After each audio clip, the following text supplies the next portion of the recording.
Oh, welcome, ladies and gentlemen. It is now time for AUSNZ to return to your viewing screens. It is Season 3, funnily enough, and it is now time for Round 5. The 4 hours of Kyalami. So we're headed to South Africa. It's time for qualifying tonight. We've got Q1, Q2, and the top 10 shootout for your viewing pleasures. Welcome into those watching on the Kidbyers Twitch, the Trackspot TV Twitch, and the Trackspot TV YouTube. Special permission being gathered from Mr. Kidbyers, Mr. Trev himself, the voice of AUSNZ, to be broadcasting to his channel today. We do thank him very much for that. But today you're going to have a couple of other guys broadcasting and commentating with you guys today. It's going to be myself, George Cooke, and the legendary man himself. It is Mike Howe jumping into the commentary box again. And what a place to be commentating. What a place to be racing here at AUSNZ. G'day, George. Yeah, it sort of is, mate. I'm looking forward to this one. It's the first time for a while we've done a quali night, and I love the old V8 Supercars top 10 shootout, and I'm really looking forward to this. And you know, going through the pre sessions, I've seen plenty of practices going on. I've been privy to obviously the Hooncorp boys and what they've been up to, but what other prep some of the drivers have been up to. I know that you know, some of these chaps, not too many chapesses out there in the land of sim racing for some reason, George, but certainly they really have been putting in the hours. And this season, as it's this series, as it's growing momentum, it really is just a sign of fantastic things to come in the sim world. The most economical, the most efficient, the most environmentally friendly motorsport you can have.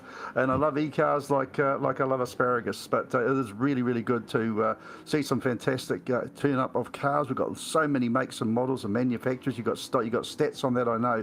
But also great to have a new sponsor on board for the series.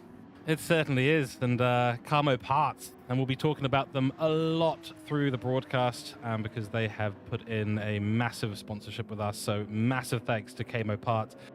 We have obviously some interesting stuff to tell you about that too, because there's a little bit of a deal on as well with Camo Parts, so stay tuned. We'll give you more information about that shortly. Of course, welcome to chat. We've got Chief Boulder saying good luck to everyone. Yes, you're going to need it, because this is one of those circuits where I tell you what, it just doesn't hold anything back. You know, you go to Kyalami and you're going to be getting beaten up. That is for absolute sure. Let's take a little look at the standings as it is after round 4. Of course, last time out when we went to Silverstone, great race during that weekend, and now here we are. And we've got, of course, on top, BSR1 in the Aston Martin Vantage V8 2019 on 1,116 points. But look who's hot on their heels. It is ONC Outplayed. And they are returning today as well on 1,098 points. 18 points difference between these two teams. That is absolutely nothing. So watch out for these guys in that top 10 shootout. It's where we expect them to get. I think it was actually ONC Outplayed last time at Silverstone. Qualified outside the top 10, or certainly towards the bottom of it. So not their day in qualifying. We'll see if they can do a little bit better this time. Then we've got the two BMWs, BCG1 and BCG2, in 4th and 3rd respectively. Close on points, 12 points between them as we look down towards Pro-Am. And Pro-Am is absolutely going off at the moment. Look at this. TTR Westside and Hooncorp 1 on equal 792 points. Everything to play for as we head into this round. And of course, not much to go later in the season either. So every single point is going to count.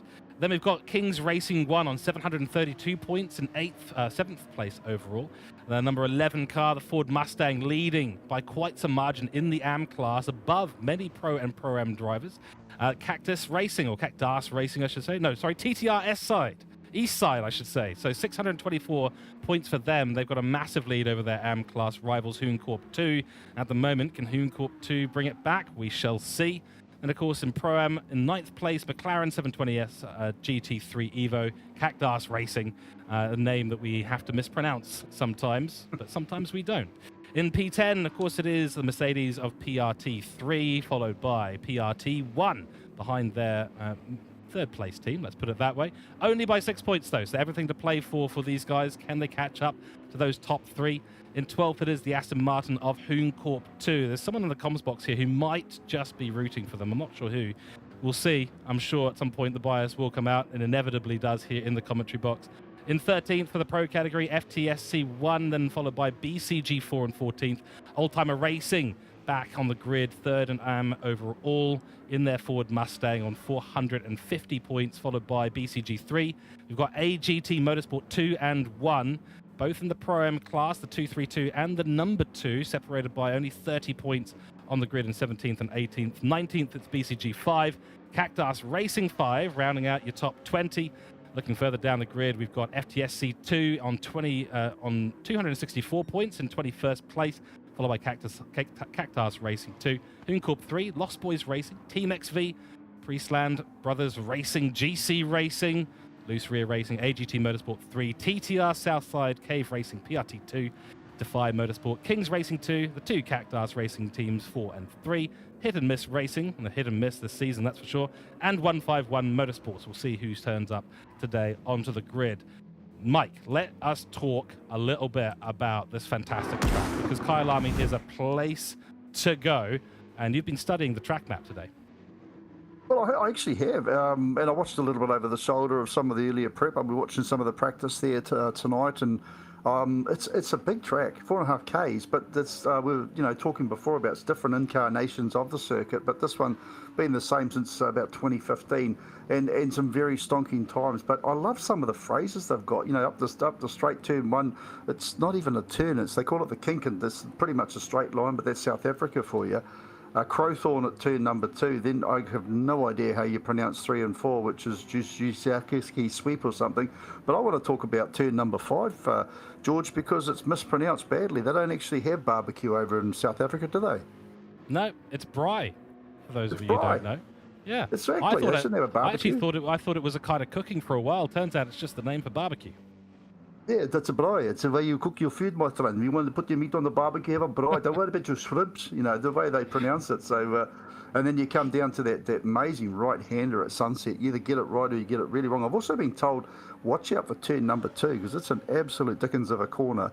But going to turn number 6 at Sunset, it's a beautiful right-hander. It really is. And, there's a little bit of runoff there. But turn 7, the clubhouse, that can really kick in the backside. And I'll finish my track walk coming down into 8 and 9, the S's. Again, a very, very fast left-hander and that sweeping right-hander. Man, that's going to be where the cat will literally be amongst the pigeons. I'll finish my track walk, mate. You can take up turn 10. Absolutely. Well, turn 10's where things get fun, and again, another tricky name to pronounce. Let us know in chat, by the way, what's your favorite corner, and how do you actually pronounce these names? Would actually be a real help to me and Mike in the commentary box today. So please help us. Please help. We need help pronouncing names. Leocop, I believe it is called. So up the hill you go. Slight little right-hand turn over the hill. You can't actually see the braking zone. Very tricky. There's a little steward's post to the left-hand side. Look for that. Hit the brakes. Get yourself turning. It's a double left-hander. Great place to dive up the inside. Great place to dive up the outside, actually. You can basically overtake however you want. And then you're down the hill towards Mine Shaft. I've got to correct myself because I always call it Minecraft. I tell you, there'll be a Freudian slip or two. I was waiting to take you up on that, mate. I'll be honest. No, all good. I tell you, look, you all keep me honest, all right? So if you hear me say Minecraft, you call me out. Mike, if you hear Minecraft, you call me out, all right? That's very, very important. Oh, you got Chief Boulder in the chat saying every corner he loves except the second to last corner. Okay, fair enough. We'll get to that one soon because that is a doozy, that one, I tell you. So down through Mineshaft you go, into the left-hander. Your car's going to bottom out, and then you're into the braking zone. The Crocodiles into 13. Very tricky one. Late apex. Get yourself turned in nicely as much as you can. Foot on the floor, and then you're heading to the second to last corner, which is called Cheetah. Now, Cheetah. You can be a cheater on this one, but you're going to be sent into the barrier. You're going to send yourself into the barrier, and you're probably going to send someone else into the barrier. If you want a fast track to the astronaut program, go and cut the curb on the inside line in 15 and see what happens. I tell you, it's going to be interesting. On the outside side of that, Mike, big gravel trap's going to slow a lot of people down. You follow that on through. If you do get through there successfully, then you're going to be finding yourself in the pit lane on the left-hand side. But it's Ingwe as the last corner, turn 16. Another tricky one because you're on the uphill. So it feels like you've got a lot of grip. That rear end does not want to grip at all, I tell you. No, you did right there. And of course, let's not forget the undulations here at Kyalami, because it's a very, very, there's some very steep gradients in there, and that can really be fantastic for top speed when you're going down it. But it's the dickens of a thing to slam on the brakes and get around the corner. And like you said, as you're coming out there on those double left-handers, 10 and 11, and then you're coming actually up quite a decent amount of real estate as well. So there's a lot to think about on this one. I know it's quite unusual jumping on board a lot of the cars, seeing them actually utilising traction control. But George, these so many high acceleration corners, a lot of the top drivers, in fact, all of the drivers that I looked upon, I saw they had some semblance of traction control actually utilised. And I know that, the purists out there say, I don't use traction control, I can drive it. But, with the modern technology, of course, you'd use a little bit there if you need to. And between ABS and traction control, that's why we're seeing such flying fast times around the track at the moment. We're talking 1 minute 40 around here, which is very, very quick. And I don't know how it's going to go tonight, with the end of the Q sessions and, of course, the top 10 shootout. But, is it possible to get into the 39s? It's not unheard of, but it's going to be a big ask, that's for sure.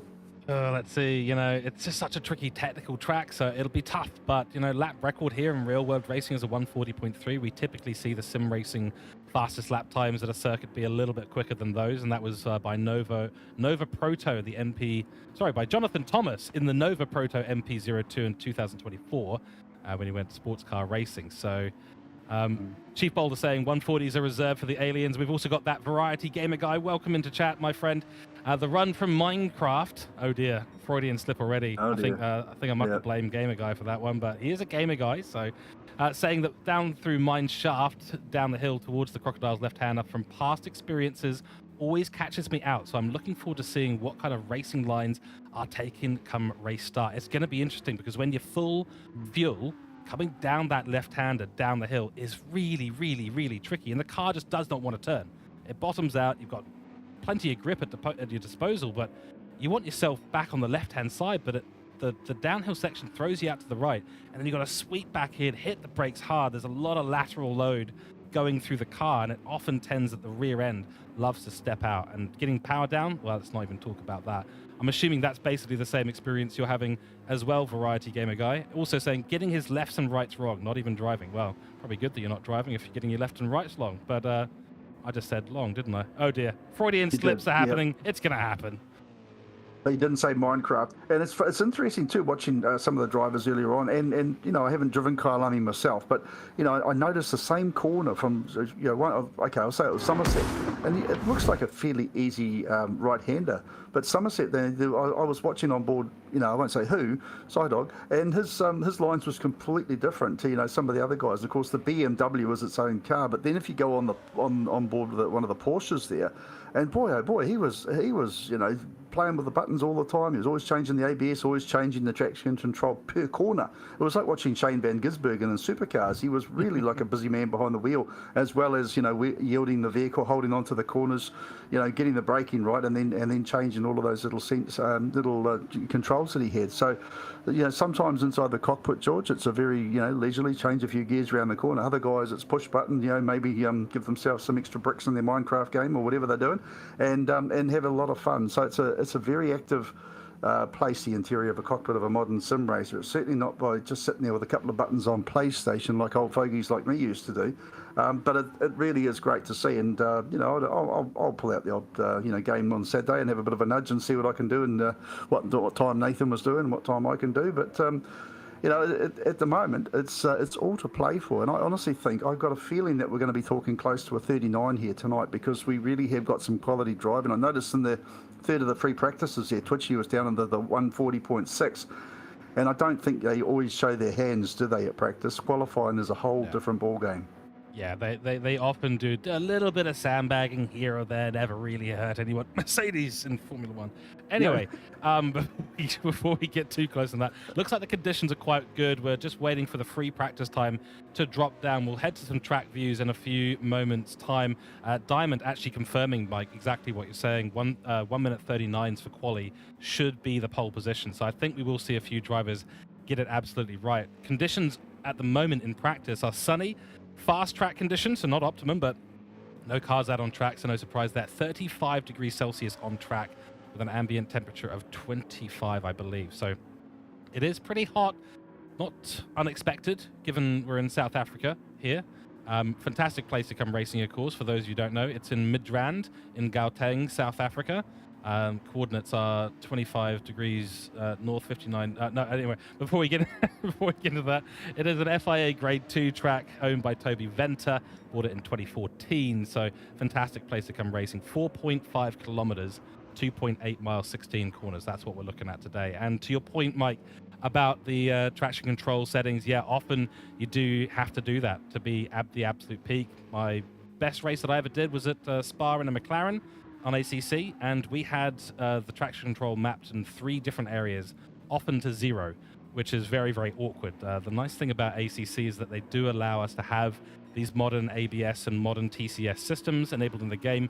You go to places like iRacing or potentially, like GD7, and you basically want to be running those more or less off. I think iRacing may have changed in recent times. Someone in chat can let me know. Let's jump down to track. We've got Hainsey in chat saying, this track is just horrible for skillless people like me. Oh, I don't know, mate. I don't know. I think you might be a little better than you give yourself credit for. So here's our views at the moment. About 1 minute 40 of free practice left. Nismo Nath, a familiar name to you, I think. I think you might know him, Mike Howe. You might know this guy, Nismo Nath. I'm not sure. Saying, let's do eat. Yeah, he's quite an impatient man. He wants to get on with the job. I can tell you right now, he's actually just doing a few fine tweaks and twiddles here to help me with my setup, which is really good. But now he's jumping in the rig. So, yeah, no, he's real keen. And, like yourself, you guys put a lot of effort in behind the scenes. So, and great to have people tuning in from around New Zealand and around the world as well. Let us know where you're from. We want to interact with you tonight. We want to have a little bit of a chinwag and a nog and a natter. And you're as important as the drivers out there on the track. So thanks to everyone that is tuning in. And thanks to, those that have supported us. And, of course, so to Karma Auto Parts up in Whangarei, New Zealand. So looking forward to telling you all about them during the course of this weekend today, and of course the big 4 hour on Sunday. But it's no surprise, you can see on the screen there that Karma Auto Parts, if you are in New Zealand, get in touch with them. I actually will catch up with Brett on tomorrow and find out if you can actually ship anything out around New Zealand, outside around the world, because it's New Zealand dollars very good. So it's if you want to buy some parts, and I'm sure you can put them in a package and send them to wherever. But yeah, shout out to him, and of course shout out to everyone who's listening. And if you do want to log in, just say g'day, let us know where you're coming from. Who's the furthest away from where we are in sleepy old New Zealand? Who's the furthest? Whereabouts in the world are you? And if you want to have a bit of a shout out, bit of a nog and a natter, we're more than happy to throw out some Cheerios. And if it's birthdays or anniversaries or days you've found that you actually are a dog or something, then let us know about that as well. George, we're getting ready to get underway. Oh, are we getting ready? Oh my goodness. Qualifying 1 is raining. We've just gone from 35 degrees sun to pouring wet. And it is 20 minutes of qualifying that happens right now, starting right now. All the drivers need to get out there and start setting their laps. This is wild, wild weather here. It's heavy rain, in fact, on the circuit. You can see all the cars bouncing up and down. That's them changing the setup because they've all been thinking, oh yeah, might be a bit dry. We'll probably go with the slicks. No, yep, you're going to need some treads on there because it is absolutely bucketing down. What a way to start quali. Well, I think we said 139s. We might have to rethink that one just quietly. The game has made liars out of us. That's what it's just done. Yeah. Oh, dear, Unbelievable. So this is fantastic. Simon Bishop out there already wants to get an early banker in. That's the smart thing to do. Let's run you through the qualifying format for tonight. Course Q1, 20 minutes of qualifying 1. Top 16 will go through. Bottom 17 are knocked out. So we'll be focusing on those bottom drivers who are P17 and below, because we want to see them set a lap, see who they can knock out. And this is really going to shake things up because it's potential for the aliens to not set as good a lap here. It's potential for those who are usually further down the grid to actually set some really fantastic laps. After this, we'll have 15 minutes Q2. That'll be the top 16. Top 10 of those drivers go through to the top 10 shootout, where we'll have one driver at a time in reverse order from P10 to P1 from Q2, and they will be going out once, or essentially every time the corner comes up, the turn 6, once they go through there, the next car will come out. While we get underway in this wet qualifying session, Chief Boulder getting very excited about the wet weather. Jason Wilco, the legendary man himself, jumping into chat. Welcome in, sir. Yeah, need TC and ABS if the cars allow it in iRacing. Okay, so I thought that they forced you to not do that, but maybe it's been a long time since I have played iRacing, I will tell you that.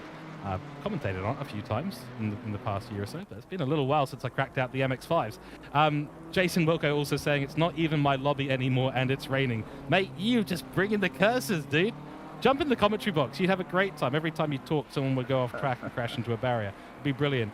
Variety Gamer in chat saying, watching from Perth, west coast of Australia, strapped in firmly, ready to enjoy a chaotic quali session. Yeah, it's going to be good. And just wait to the racing on Sunday as well. Both Mike and I broadcasting to you from New Zealand. And on screen right now, this is the important thing. So we're going to take a moment here and talk about our sponsor for round 5. Camo Auto Parts, of course, formed in 2014 to cater to the growing need for quality car parts backed by exceptional customer service and a speedy delivery. That's the key thing there. Wanting to make his mark on the industry, owner Brett Hogan opened the shop on Camo Road in Camo Village with his wife and has been working hard to ensure his customers' satisfaction each and every day. And we only hear good things about Camo Parts. Exceptional customer service and experience is the norm here for a small shop front. They have a huge range of products within their doors. You'll be surprised at just how much is in the shop. Just like a TARDIS, is what they say in their official advertising. While anything that is not in stock can be ordered and delivered, often in as little as 24 hours. These guys are dedicated to bringing you the best automotive, I can't even pronounce the word, Mike. You're going to have to help me. Automotive parts. We'll give it a go. Automotive, yeah. Automotive. I got there eventually, didn't I? Yeah. I'm having Freudian slips all day. Lubricants, tools, electrical equipment, 4x4 equipment. Guys, go and use this code here, esports, when you shop at Camo Parts. That's KAMOPARTS.co.nz. No minimum spend, 10% off everything store-wide, including what's on sale. Offer valid till the 20th of September. Go and check them out. We'll be talking plenty about Camo Parts throughout the remainder of the race. Yes, Viper Z, we know that you couldn't see it. We're just running an advert. That is what we do here. Hey, about the screen size. Yes, it's quite small, but this isn't the starter quality. So we're going to advertise our fantastic sponsor, Camo Parts. And yeah, I think you might have thought that was the only screen we had. No, we've got lots and lots and lots of screens here today, I tell you. Yeah, look, it's one of those things, and the reason why we're so big on Camo Auto Parts at the moment is he's actually put in some hard-earned money there to help us out to get our event happening and to, you know, pay the bills and pay what needs to be paid. And it actually isn't a free event here. The drivers do chuck in, and we need to put some money into quite a few little bits and pieces behind the scene. And I can tell you, none of us own Rolls Royces or places on the harbour, but no, very good to have him on board. I'm also excited to hear about one of our listeners there in Perth in Australia. I bet they're not raining over there at the moment. It's quite late over in New Zealand time, and there in Aussie it'll be nice and early. It's 10 past 10 here in New Zealand on a Friday night, and I hope you haven't tuned out because both of us commentating are in New Zealand at the moment. Though George, you're a Brit by trade, so that's okay. But no, look, it's and who else? Where else are people from at the moment? Let us know where you are from. I know on some of the chats here, I've got 74 people online on one of them, and you know, are you all in New Zealand? Are there more Australians out there? Welcome to you if there are around the world as well, because you know, there's a lot of make and models and different time zones and that for people to be into. So really looking forward to finding out where people are from. Well, we talked earlier on about the, you know, the 1 minute 40, the 1 minute 39. Is it possible? Well, there's no chance. I'm actually surprised at the moment. One of the Hooncorp drivers here, Smitty's actually clocked a 1:46.7, which I'll tell you, in this weather, you know, it's absolutely bucketing down there. I don't know how much practice these drivers are able to do in the wet conditions, but that is a stonking time and a cracking job there to be anywhere near, you know, a 40, you know, so to be 46s earlier on. And of course, distinct G back there in the 0.3 of a second off in the second of the Astons there. Then we go back to Sidog. Of course, we know Simon Bishop's prowess with, you know, in the BMW round. He's been running that thing for quite a while now, so he's very, very much at home, down to about 0.8 of a second. But it's too early, George. It's too early at the moment to really show your hand, but you know, they're going to have to get to grips with these conditions very, very quickly. I just watched Smitty there at the moment going around and having a little bit of a moment himself, but he does manage to come back, which is good, and lines himself up down the long straight. So yeah, these drivers haven't got much time, George, because you know, they have been so often running in dry conditions. And we were talking about the track not being optimum. It was a good track, but it wasn't an optimum track. But boy, things have changed now. It's bucketing down here in Kyalami in South Africa.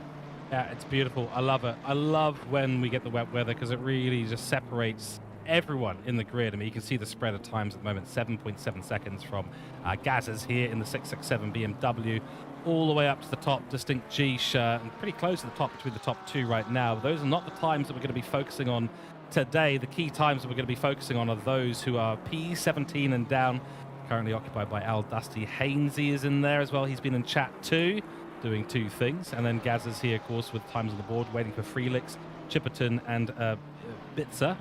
Bits are missing. Bits are missing from the car. Well, bits are missing from his timing board as well at the moment. So hopefully he gets a time on the board in a few moments' time. Got Chipperton out there at the moment on the run with the number 11 on his side. Let's see what kind of time he can clock. Just goes through Cheetah very nicely. And I think the tricky thing here as well is that the practice server has been on dry weather settings, I think, for quite some time. So we shall see who will find these good times. But cut-off here is going to be in at least 2 or 3 seconds, somewhere in that region above the top times. Chipperton going up into P16, finds himself valid for qualifying 2, should he stay where he is. Freelix is now out on a lap as well in the 237 car, so critical time for the Aston Martins, it really is. El Staffia jumping in saying, watching from Sydney for Twitchy, excellent. Well, we've got another OP Twitchy fan, excellent. I happen to be a fan as well. Always watch him in the GT World Series. Always watch him in the leagues that he drives in, many of which are in ACC and iRacing and all sorts. So he's really quite the rounded driver, as we all well know. Twitchy, of course, currently sitting in P6 in the Mercedes number 726. So at the moment, yep, top 10. Don't really mind. It is what it is. They're currently 10 seconds, though, away. Sorry, 2 seconds away in the top 10. So it is quite a spread already. And I don't know, like, you know, Mike, we were saying the guys need to just, they haven't got a lot of time. So what do you do? What's the mentality that you take into this? Well, I've seen some of the cars already coming into the pits. I'm guessing they're doing some little optimal changes to the vehicle, maybe softening up the suspension a little bit. They certainly wouldn't be making it any harder. And one thing I didn't do, I didn't actually pre-qualify and say what is the difference in this Kyalami. I know that the amount of time that Smitty puts in, what is the difference between the wet car and the dry car setup. It was something we normally sort of talked about it with Silverstone. They said it was a substantial difference. It was nearly a second, you know, in the settings that they have. So whether or not that's the same thing for here at Kyalami. But look, you picked up a really good point there, George. You said, look, we don't really care about who's the top 10 at the moment because it's no interest to us at all. It's really about who's in the top 16 because 17 and onwards, are where we will springboard to the next position.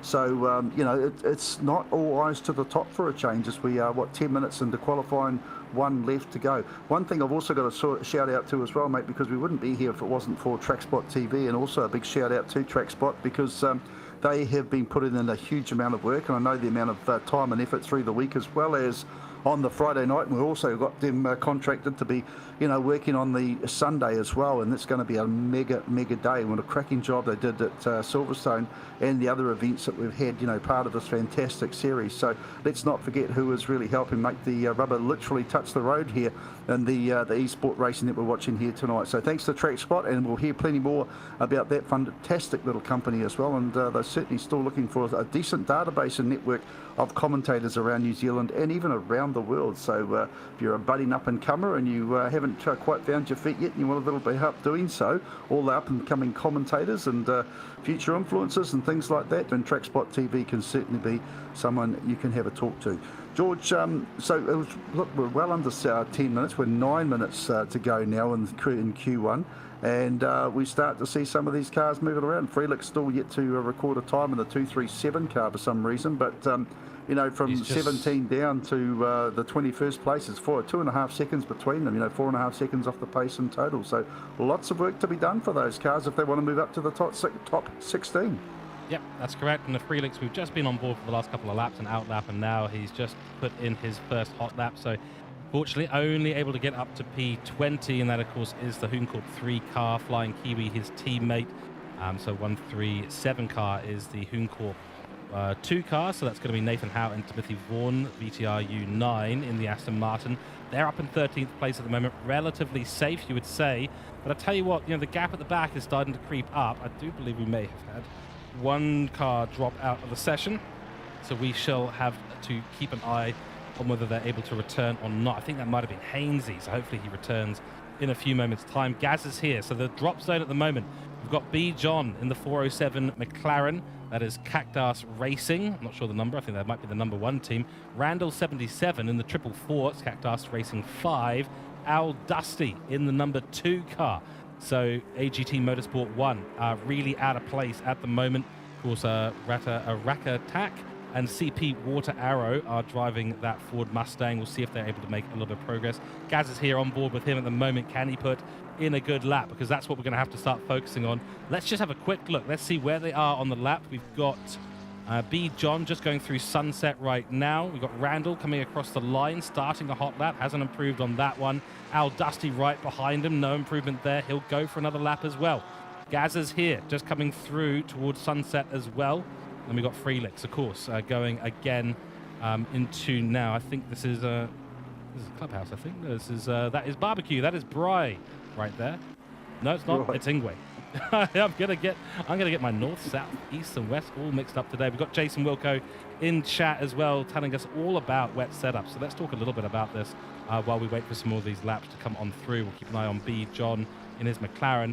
Wet setups. You always take a fair bit of camber out, soften the roll bars, especially the rear, to get traction. That's very important. So that means that you're ending, making sure that the roll bars are nice and loose. You're able to put plenty of weight in through the tires. You're not lifting those tires off the ground at all due to that heavy roll bar that you can use, and making sure your pressures are around 30. Have to keep an eye on the weather, see if it's going to stop raining for the shootout, which can be crucial for who's in the top 3 in Q2 to be the last ones out. Aston as a weapon. Jimbo isn't there in the Nissan. Okay, there we go. And welcome in BC, saying good evening, gentlemen. Good evening to you as well. Thank you for jumping into the stream today. Also over on Trackspot TV YouTube, we've got a comment from Looney Tech Les. Was meant to qualify the injection blitz car, but that's to the net, failing me. Have had to hand the car to Hammer. So Hammer is jumping in for Looney Tech Les at the moment. We'll keep an eye on what he's able to do. So doesn't look like an improvement there for, oh wait, where's B. John? He has massively improved. There we go. So up to P10 for B. John and the 407 car. Fantastic work by him. And that is a pretty decent time. He's only 1.3 seconds away from the top time. Bear in mind, Mike, that as we go through this wet weather, there will be a little bit of an improvement in these conditions as we see the yellow flag briefly jump up on screen. So keep a very close eye. So that puts Nismo Nath down into the drop zone. Yeah, he's on the bubble, and I see Chipperton actually has fought back as well, got back into 15th because was behind Nismo and now moved up to 15th, so Nismo's dropped down a couple and needs to really pick up the pace here. Come on, mate, pick up the pace. I don't know if you can hear me, but yeah, look, it's going to be interesting, and no Dub True there tonight. No, Tim's not going to be part of it, so it's just going to be down to Nathan doing the driving for the 137. Normally pretty good in the wet, so we'll see if he's got a bit more in reserve, but there really has been, and oh yeah, you're right too. It was good notice there from the someone obviously about no Jimbo, Mal making the Skyline. So now if he's going to be racing on Sunday, he'll be starting off the back if he doesn't make it through tonight. But you know what, the way we've seen that guy driving with his 6-hour meteoric effort and Bathurst and that, not so long ago doing another solo act at Silverstone, I don't think that's necessarily going to handicap him because he's the last of the late breakers. He's made of titanium, I'm sure. So yeah, hadn't picked up that he wasn't in the field. Of course, normally a bit of a Nissan man myself and no Skyline in the field, but yeah, so good to have comments from those around us, and thanks Wilco for your absolutely intuitive little obsession as well as what there's a difference between a wet and a dry tyre. I've just had a message come through too, don't mention what they've told me about. I was actually almost going to say about some of the stuff that the Hooncorp boys actually have and about their settings and that, but I'm not going to mention them. I'm told not to, so I better, no secrets. Past that line, eh? I better not go past that line. yeah, don't drop those secrets in chat. I mean, there'll be a few people. I think you'll be quite popular, actually, Mike. You'll just might lose favour with close family members. That's all. Just sacrifice that. That's not a problem. I mean, most of us would do the same. Yeah.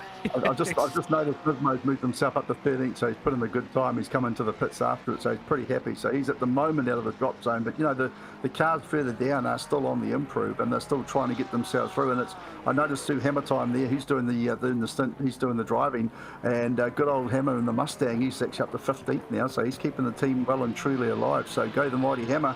I'm not so much go the mighty Ford. That's a personal joke with myself and a mate of mine. I call him Henry Ford. But No, no, good. fair enough. Look, at the end of the day, And I think the key thing to notice is that the gap, which was 8 seconds between the leaders and last place, is now 3.4 seconds. So the entire field is kind of concertinaing up. It's sort of crunching like an accordion at the moment, I tell you. It is getting very, very, very close. I mean, Gaz is here and Felix will need to put in that better time. We're just on board with Randall 77 at the moment, trying to get this lap in. 2 minutes and 40 seconds now to go on the clock, and I think the track conditions are continuing to improve hand over fist right now. Welcome in Savage Duck to chat. Welcome in Fly Sky saying good for the Aston with the rain. Yeah, it is. The Aston really does come alive in these conditions. So the Aston drivers will be a happy bunch, except for maybe Felix, who's currently not finding the times that he needs. We see another jump up. Who was that? Was that Hainsey? It might well have been. So that puts Metal Steel in the number 100 Ferrari down into the drop zone. So PRT1, Metal Steel and Sparky, the two drivers in the Ferrari 296, now entering the drop zone. And they've got to bring something together as soon as humanly possible. We've got Chipperton as well, who's just driven past a very sideways car off at the Crocodiles, not the place you want to be parked at the moment. That was Gaz's here, the 667 car, stuck at the Crocodiles. Just don't stay there too long or you might become a bit of a meal. Number 11, Chipperton, going through the final corner, 1 minute 40 left on the clock, so they will all get one more lap after this, assuming they've got the fuel to do so. Let's see if he can improve.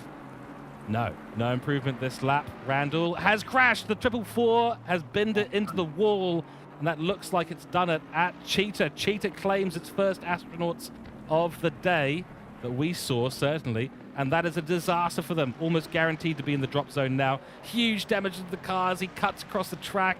He's going to try and go again there. You've got to respect that kind of dedication.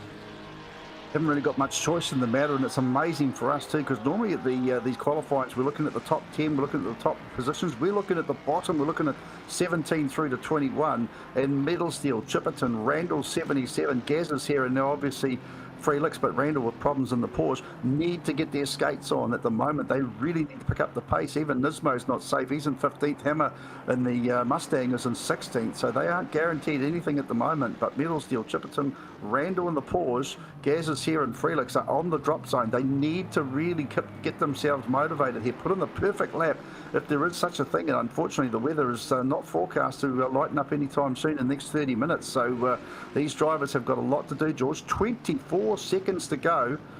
Boy, oh boy. Then, of course, the finishing lap as well. They do go through to the checkered flag, so it's not 24 seconds and that's your result. But this is their flying lap now. If they're just starting the lap, they're in good position if the tyres are good and everything's up to temperature. If not, then they've hit up shocker like the Porsche.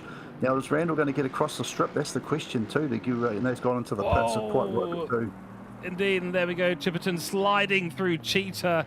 Cheetah's usually associated with grip. Not today as the wait time ticks over. He's wide at the final corner. This was his last chance to get himself elevated out of that bottom group of drivers. There's no improvement on the time for him.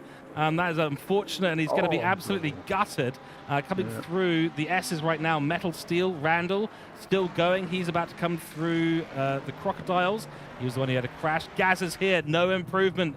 Stays in the bottom as we see the P15 car, the 137 car, go across the finish line. No improvement from Nathan. Felix in the pits. His day is done.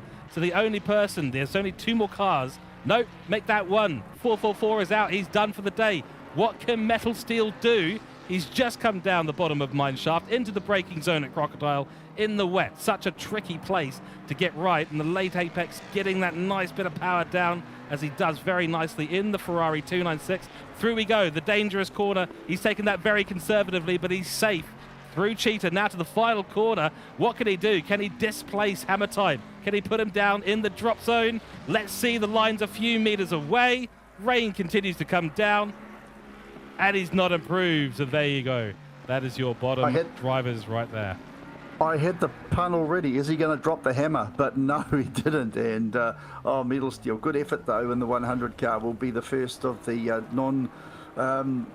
going through to the next round. So next it'll be the top 16, and we'll pick up 10 cars from them, George. But Camo Auto Parts have delivered the first of the qualifying sessions before we get to the top 10 shootout. Thanks to them and TrackSpot TV. And just have we got a second to just shout out TrackSpot there, George?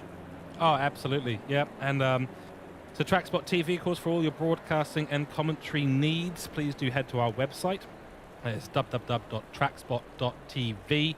If you want to join the team, if you're interested in becoming a commentator, or if you're interested in broadcasting or media, graphics, marketing, animations, all of those things is what we do. And of course, we're available for hire. Plenty of world-class commentators and broadcasters available. Lots of different stream tech available as well. Go and check us out. That'd be much appreciated. Always a pleasure, Mike, to be here for AUSNZ. You know, we've got a history here, technically. Trev's usually the one here. He's been involved, of course, for years and years and years. Trevor now part of TrackSpot TV as well. And, you know, we're going to try and continue the legacy that him and Wilco have brought up now with the new ownership with Hooncorp and AUSNZ and the broadcasting partnership between TrackSpot TV and Hooncorp.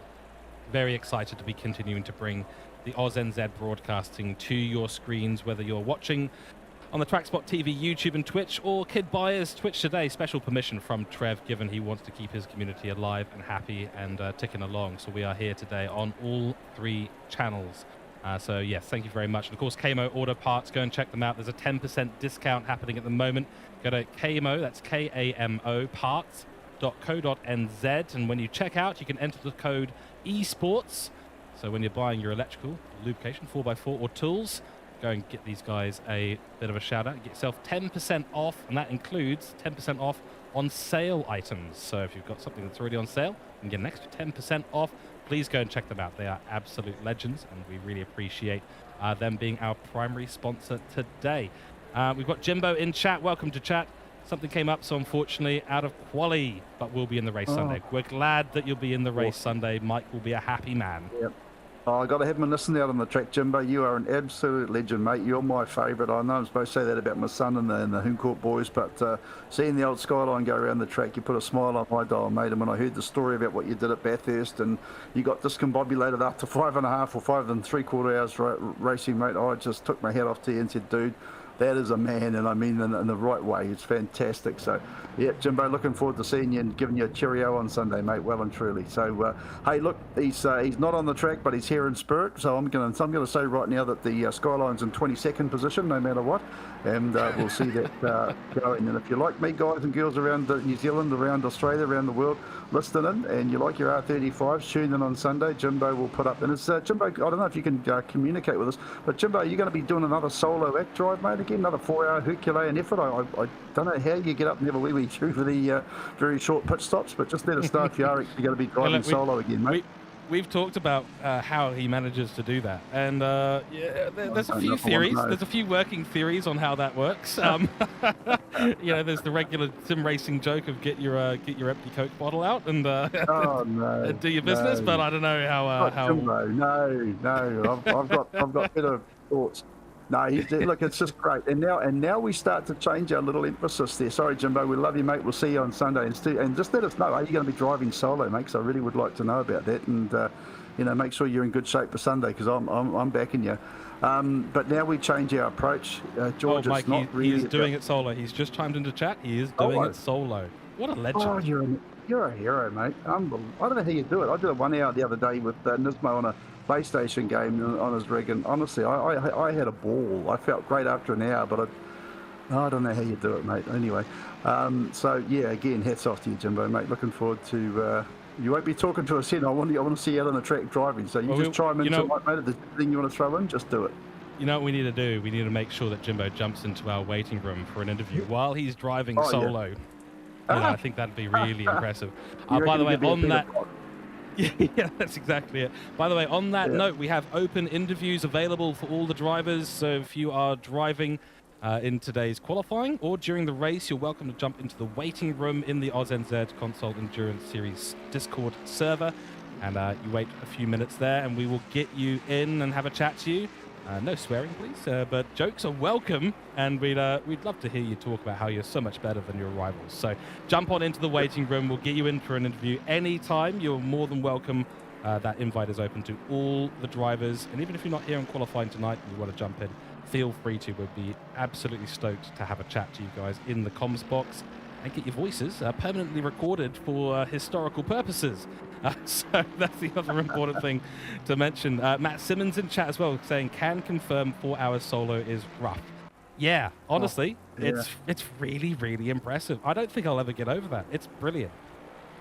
No, well, I've seen that 6-hour there with Jimbo. I mean, look, he's a guy who was doing so well. He was on a podium. He had a great strategy. Who knows is there someone over his shoulder giving him shots, or is he doing it completely by himself? No race engineer. And I'll stop going on about the guy. But the rain came down. Didn't even know it was raining, and just completely it was too much. That was too much. And I'll tell you, I don't even know how he did it after 2 hours, 3 hours, 4 hours, and almost 6. So that's I'll tell you what, he's better for it after. I guarantee he's got certainly more race pace on board now, and he's been through, probably a bit more of a glyco or whatever they call it, glucose aid or something like that. So he would have learned from it, and it just hasn't put him off. And I honestly, I take my hat off to him again. So now. The other thing too, just George, I was just thinking, you can actually say about on chat if you aren't driving, but your teammate is tonight. You can say how good you are, better than your teammate. But your teammates out there at the moment, and say, well, if I was driving, I'd be doing better. But Jimbo can't do that. He can't. He can't go and poo on his other co-driver because he is. He just has to talk himself up versus the rest of the grid. But actually, that's a good point though. If you want to come in, if you're the second driver, you're not driving tonight for qualifying, and you want to come in and we can do an onboard lap with whoever your partner driver is, that would be a lot of fun. A couple more comments coming in here from Jimbo. 4-hour race here. Then off to do another 1-hour race at Nürburgring. So he's not even done for the evening. He's going to do the 4-hour race, and he's going to jump into another race at the Nürburgring on Sunday. Unbelievable, Jimbo. We've got Diamond in chat as well saying he did the 24-hour Lords a couple of months back and did like 8 hours straight before he gave the car to his teammate. Wow. You guys are absolutely awesome. Oh, mate, I don't even... 8 hours. Okay, all right. Well, now he's just trying to sound heroic. Well, now we're all going to see who's got the best story, right? I did see one man. I commentated on a 12-hour race in Europe. I saw one man there do 12 hours by himself. And yes, he did have about 10 pit stops during the race, but you got to have a break at some point, right? I'll stop you there because now we're getting silly. Okay, now we're getting 15 hours. I drove down to Nelson, dropped off stuff, and came back in 44 hours non-stop through the evening on the ferry. Okay, and that's a true story. But I can't do 6 hours on sim racing like Jimbo, and I've done about 8 hours. That's phenomenal. I mean, you're also almost talking epilepsy and all sorts of. You've got to be very careful not to overdo it. Especially with the amount of level of commitment you've got to put in here, guys. I mean, that is getting almost borderline dangerous. I'm not trying to sound like a PC. The last thing I am is woke, but by crikey, that's a huge amount. Hey, this generation of gamers, we've got 9 minutes. This generation of gamers love their games, all right? We will play it for hours and hours on end. That's how we grew up. Yes, we have 9 minutes remaining of qualifying 2. It's getting down to crunch time because only the top 10 will go in. B. John, just on the outskirts of that sideways polka, was going sideways a couple of quarters ago. Then it's Hammer, Al Dusty, HC Smitty down there in P15. A big name that we had drop out as well, Mike, in Q1 was Chipperton. We've got people in chat here as well saying Chipperton normally higher up. Surprised to see him out. He had a nice save at the end of his lap, but didn't quite go his way. Mid-pack hack saying rain can go away. I think the rain can stay, in fact. Jason Wilco saying, then there's me and a few lads on iRacing at Winton last night doing 15-minute sprints, and we were all cooked. Absolutely fantastic. So it's a big variety. We're a big, diverse community here in the sim racing area. Let's focus in on who is going to be in this drop zone right now. Nathan's on the edge. He was on the edge in Q1. Now he's on the edge in Q2. Yeah, he's the bounce at the moment. He's in 10th position and 1.1 seconds off. But, we talked before about seeing 140.6 in the pre-practice is a pretty good time, hoping for 39s. Now we're seeing the fastest time so far in the second of the Q sessions. This is Smitty in the 37 car doing a 146.5, so the better part of 6 seconds off the pace. But that's a phenomenal time when you think about it because of the absolutely atrocious conditions out there. And I don't know if I can tell you or not, but I'm not supposed to, but I know that there were changes and there was a little bit of a last-minute shuffle on the Astons as well as what they've been doing to the cars. And there is I'm not supposed to say this, but they've got no, I won't say it. Anyway, so it's exciting. But hold on, ladies and gentlemen, big announcement here. Mike Howe giving away trade secrets live on stream. Let's go. Yeah, no, they've got, anyway. Nismo's out at the moment. He's in 11th at the moment, just been dispatched. So he's got to get his skates on. He's 1.2 seconds off the pace. And Smitty, moving himself up to the top there in the 37 car, but Geesh and also the Astons. So the Astons look like they're pretty good on the wet. 1 and 2 at the moment, but a long way to go there. George was 7 minutes to go. Twitchy and the Mercedes here in the 726 car. In fact, just dropped down because Geesh has moved up there. Psydog has moved up to second in the BMW in the 31 car. So he's flying at the moment, and there's nothing surprising about that with Simon Bishop, Psydog, who just been carrying the torch for New Zealand esport driving for many a year. He's travelled all around the world as part of the PlayStation things that they were doing as well. And here he is, looking at the BMW, looking very, very strong. Smitty is 0.095 of a second faster, and Geesh is another 2/10 behind Psydog, and it's not over yet. But like you said, it's all about the top 10. So now we focus on Nismo in the 11th place in the 137 car, B. John in the McLaren in the 407 and 12th place, Al Dusty in the Ford in position number 13, car number 2. 14th place is Sideways Polka 3 in the Mustang and 552 car. And it's all the Mustangs at the wrong end of the field. They need to be a bit further up. Then we've got Markle. Oh, we've got a spinner. They're just going around at the moment past the where Psydog is in the BMW, just going down through the long double left-hander. But going back to Markle in the 15th spot, Hammer needs to pick up the Hammer there. Whoa. In the Mustang. Crikey. Sorry, Markle's moment. This is the thing with the S's. I was telling you earlier, through the S's, the exit of it, you come down the bottom of the hill, and you're over a sort of weird upward off-camber area, and the cars often understeer through there. Just had a moment for Markle in the 77, pulls over for a faster car going on through, and then Hammer, of course, in P16, right? So these guys have got to get their skates on, and we did see Nathan just reset to the pits a few moments ago. B. John still on a lap. He's just come across the line to start another hot lap. The gaps are massively closer than they were, obviously, in Q1. We've got 2.1 seconds between the top and the bottom of the field at the moment, and we'll be keeping a very close eye. B. John got a lot of chance here, a lot of opportunity, but you're right, Mike, I'm seeing a lot of Fords here. Not the day to be a Ford fan in the wet. No, especially when the Astons are really good, and obviously the BMWs aren't too bad as well. I mean, Psydog in second, and then we've got O'Denham in the 32 car there in fifth, and the 35 there of Noodles in sixth at the moment, and so they're handily placed. Aston's in between them and the Soul Mercedes-Benz, and with Twitchy in third. So yeah, the Ford's the best of them at the moment is matching there in the 8th place car, the 369. So it's not a good day to be in a Mustang, but then it's a top 10, it's a quality top 10 and pole position, and yes, there's the bragging rights that goes with it, but 4 hours, if the conditions do change, I'm sure these drivers haven't picked Ford Mustangs because they're bad cars. So we'll have to wait and see what comes on Sunday. But at the moment, it's all to play for because it's a very competitive time. There's a little bit of a race inside of a race going on here. And you can see Psydog, he's trying literally everything he possibly can. Smitty, in the meantime, is not able to improve on his time, but he's still just doing a nice, solid job of it. But Geesh is now up to 0.1 of a second behind Psydog. So he's actually picked up another 10th. Towards the right end of the field, and the second of the Astons here, the 5 car. So distinct Geesh in third spot. Then Twitchy is 0.27 of a second behind in the Mercedes in the 726. So it's all to play for, well and truly. Going back to the 11th place car, still Nismo Nathan, the 137 in 11th and 12th. Still the McLaren, then the Mustangs leading the rear of the field, and there's all of them there with Sideways Polka, Al Dusty, Markle, and of course the Hammer. And I can't stop thinking have Hammer time every time I see that name. But he's got MC Hammer on the brain at the moment. I can completely understand. Yeah, it's going to be ringing around my head now. Thanks, Mike. I hope for everyone else out there, you don't have that ringing around your head for too long. Yeah, let's see exactly what happens here. So Speedy Tires does improve up to P11, drops Nismo Nath down again, 5/1000th of a second between Nathan and B. John at the moment. So really tricky conditions out here. You're looking at the top 10, including Hainsey, who was claiming earlier on that he's bad at this track.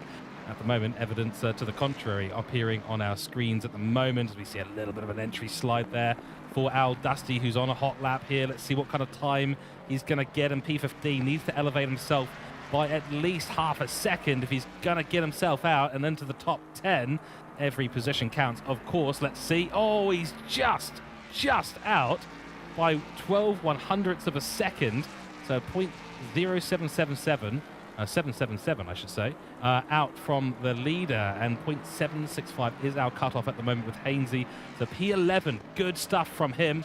And we've got Speedy Tyres on yet another lap. Nathan is out there as well. Once the cameraman catches back up to the speedy man right here, he's going to be doing the last couple of corners here. I think this might be an outlap, but we'll stay on board and just have a look because we have 1 minute and 48 seconds remaining on the clock. 30 degrees Celsius on track, 25 degrees in the air. And I tell you what, these weather conditions have not gone away. I suspect that we're going to be seeing this for the top 10 shootout, which is going to be excellent across the line. And yes, we're on a hot lap now for Nathan. We'll come back to him as we see B. John in the pits. Speedy Tyres still in 13th. Sideways Polka on a lap. He's on the last corner. Let's see if he can improve. Ticking down towards that 60 seconds to go point. I think B. John might be saying that's it for today. No improvement by Sideways Polka. Down into the tricky section through Mine Shaft is the 87 car. The Ford trying to claw its way back up the grid.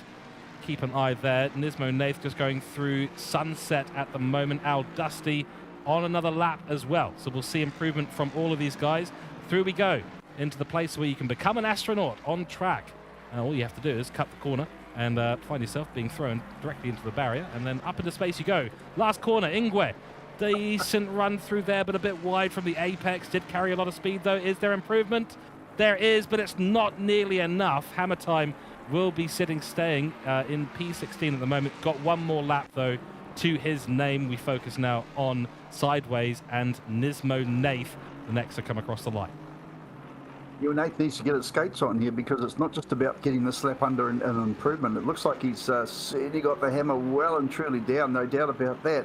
But it is all about, if you can get across the line, and if it isn't the time you're after, can you do one more? But he's got 10 seconds to go. So Chicken Flag is at the ready, and we've got a couple of cars there in front of him. The 32 car coming down towards us well. Who he's got off. Too much. Yeah, it's a shocker. That's a shocker. Yeah, so unfortunately he's joined the Aston Martin space program at Cheetah. Unfortunately, we're going to have a few people. It's a fast track to being an astronaut. You can't complain at the end of the day, but that is qualifying over for Nathan as we try and find where our cursor is. There it is. Speedy Tyres coming down Mine Shaft right now. Where's Sideways Polka? He's in the pit. It's over for him. Al Dusty just coming up to Learcop at the top of the hill right now. So the next person across the line is going to be Speedy Tyres. What can he do? Hainsey holding on right now. Barely, but he's in the top 10. He was in chat earlier, Mike, saying he's rubbish at this track. Well, I beg to differ.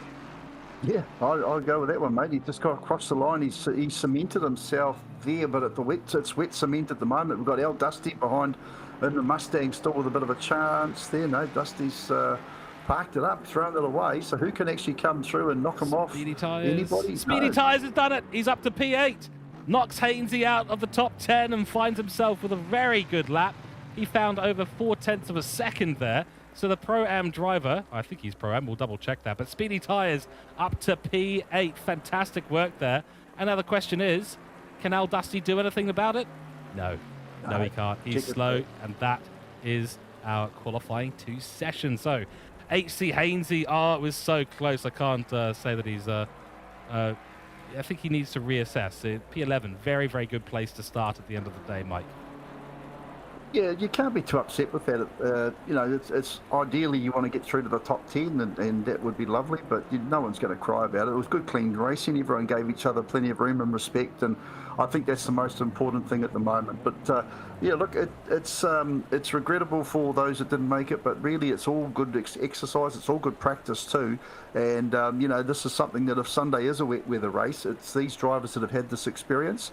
They'll be. I think they'll be well pleased that at least it's one of those things that they've got that under their belts, because I don't know that there was too much too much wet weather, in the earlier practices through the course of the week. And I stand corrected because I only saw a limited amount of time. But again, thanks very much to Kama Auto Parts, and hopefully everyone's enjoying themselves here tonight around the different media streams that we've got going. And do shout out, do call in, if you've got an anniversary, if you've got a birthday, if you've got a reason to say good day, you're more than welcome to pop in a little comment there. Let us know where you're from. We've heard from Perth, Australia. We've heard from Sydney, Australia. We haven't heard from any Kiwis, and we haven't heard from anyone else around the world. So is that all we've got? Is Perth and Sydney, and we know there's people in New Zealand, or is there anyone else around the other part? Or if you are in New Zealand, whereabouts in New Zealand are you tuned in? Surely we've got a few more out there at the moment. Chief Boulder coming into the chat saying 12th, had an easily half a second in it, but you invalidated. That's gutting. Which corner was it? Which corner undid you on that lap? Because I tell you what, half a second, sorry, would have put you up into that top 10. You would have done a speedy tyres, and you would have been speeding right up the grid. So unfortunate for you, Al Dusty, in chat, telling us all about his unfortunate situation. But we now are going to be going to our top 10 shootout in not too long a time. We're going to start a poll in chat, so get your voting out, because we are going to be saying who is going to get pole position.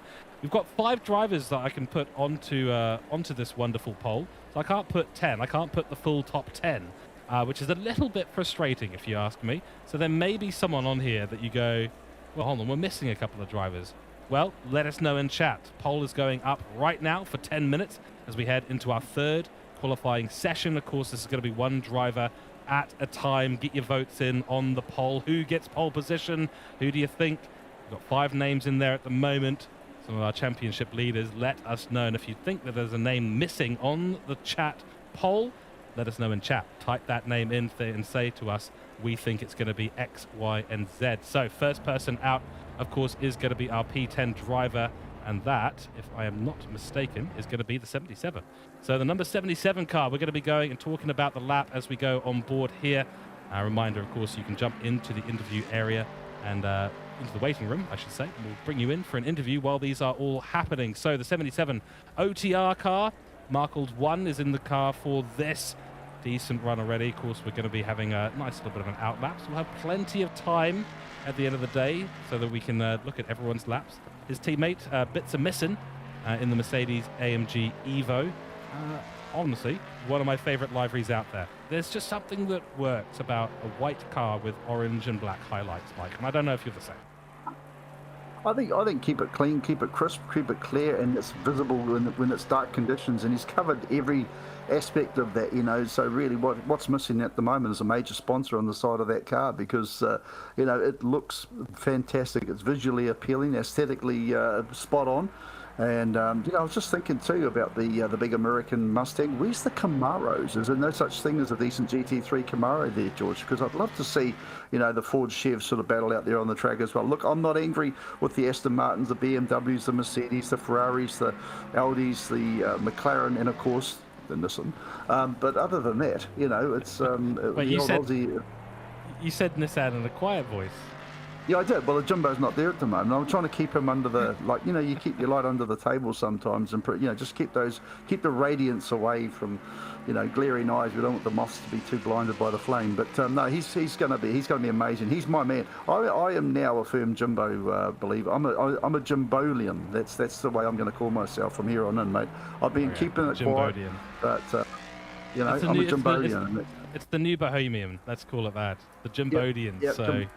Yeah, get a tie-dye t-shirt on. I think we can make a song. Yep. Tie-dye t-shirt with the Nissan logo on it or something like that, and we'll see. Well, if you have a look on the screen, it's got me as a spectator as 999, and I do have a Nissan insignia there, but it's only because I'm not actually driving, so it's okay. And you've got the Audi going on there too, so I know it's proper okay. European blood right going here. Well, you got to be European. I'm also the Nissan guy. Poor old Nismo gets that off me, to be fair. But anyway, another conversation. So let's. What do we got now? We've got Q3. We have Q3. We've got plenty of time. This is not a time round. One car will go out at a time, as you can see. Number 35, who's next up in line. That's Noodles 8771. He'll be going out and getting on track as we head through sunset, which is exactly right. We do have Diamond in chat saying his prediction is that an Aston Martin will take pole position. The current poll results, swinging the way of OP Twitchy, was even. Oh dear, mistake already from Markles on his hot lap. So he's really cooked it already, and I wasn't expecting that, but he's run a little bit wide on the entry into Clubhouse. So turn 7 has undone the 77 car, and that is not ideal as a starting for this. And remember, everyone only gets one lap, so if you do make that mistake, Actually, someone can correct me in chat. I do believe it is only 1 lap. You get 2 sets of tyres only for this event too, so there's lots of tricky decision making, especially when you get into the top 10. We also have Nathan jumping into chat. You might be hearing a furious amount of typing happening in the background at your place, saying, I am validated. That lap would have put me borderline shootout material. He's frustrated, but at the end of the day, did well throughout the session. Nisma saying, we love a bit of Jimbo love. Always tough when you're the pioneer. Chief Boulder saying, so easy to do there if you touch the super slippery curb. Exactly right. Let's see what this time is across the line. It's not going to be a particularly impressive one from Markle, and we'll be refocusing on the 35 car in a few moments' time. Comes across the line. No, it's completely invalid, so he is going to be last place. Noodles currently going through on his outlap at the moment, I believe, just judging by the pace of the car at the moment. Wet tyres are unlimited. There we go, Mike. So I wanted to confirm that. Right. There's 2 tyres and slick conditions, but when you're in the wet conditions, you have as many as you want. Makes sense. Right. Yep, absolutely. Spot on. And, well, we'll see how that one all plays out. Got Nismo over here at the moment. He's just popped in very quickly. Said about that. You're right? Nah, it is what it is. I don't think anyone was expecting rain. No. See, I didn't say anything about your wet setup or your dry setup and that, mate. But other than that, you were going good until that little bit of an upset, and you just couldn't sort of capitalise in the last couple of last minute, really, would it? Oh, mate, how many stories like that are there tonight? Woulda, coulda, shoulda. Just one of those things. Will go on Sunday. Yeah, mate, it's all about Sunday. All right, you can become in second place to Jimbo. Good boy, off you go. Right, out of here. But no, look, it's good. Noodle's on a bit of a run now, so he's got the bit between his teeth. As he's trying to get himself into position, having done the hard work. Now we've got to line up this very, very nasty little left-hander. Then it goes straight into the very fast right as well there, George. So I just jumped on board there and having a bit of a look from the back and just watching what he is doing and how he's trying to set this car up. The side screen's good, but a little bit twitchy there. Touches the grass, just not what you want to do. You've got to keep it on the black stuff. There's limited amount of traction as it is, but when you touch the green stuff, and it can really mess you up. And I talked that about on the race car as well as smoking it, but getting himself out of the left into the right into the left-hander now. And this is very, very, very close yet again. He goes to the AstroTurf there, but stays off the super slippery. And it's going to be interesting. Now, of course, in the BMW, we've already had one prediction. It looks like more predictions coming through, and do make a bit of a call. What's it going to be? Who's going to be in pole position than the BMW? Not the sole BMW out there, though. There's a few others in close company getting through this very, very hard left-hander, making it as straight as he possibly can on the exit there, George. And that is actually some craftsman-like driving. He really is doing well considering the conditions. Yep, exactly right. And, Kyalami in the wet is a whole different beast, and we were talking about how difficult it is just from a slicks perspective. When it's a dry track, it's a very specific line you need to take through a lot of these corners. When you've got the wet coming down, you've got to really start to switch up. Nice run through Cheetah, and into the final corner we go. 4 Noodles. What is the benchmark time going to be? Of course, our previous driver, 77 Markle, did invalidate on his lap. This one looks valid. Is it quick, though? That is the question. 46.5s, where we were looking originally. He's a little bit off the pace, and he's not particularly happy about that at all. That is a sign of frustration. And I tell you what, it's pretty spectacular, but not great to see someone get frustrated, because it is a tricky track. The wet makes this frustrating, and we're on the outlap now for one of the Fords, one of the sole Fords that got up into the top 10. There's only a few of them, but there's only a few Astons. Actually, relatively low number of manufacturers in this top 10 today.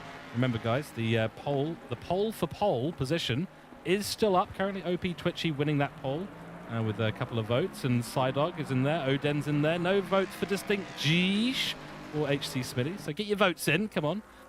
But yeah, here we go. Let's see what Speedy Tyres is going to be able to do as he begins his hot lap. One thing you got to remember too, George, you've been upset with yourself over, not the best of times of 48.2. He's got the lap finished, and I just looks like it's a very, very heavy session of rain. You get one lap to do it in. So you can understand the frustration, but I don't think he needs to be too hard on himself, over that, because the lap has done. He hasn't ended up spiraled off on the grass, before the checkered flag. At least it's on the table at the moment, and that's what's important.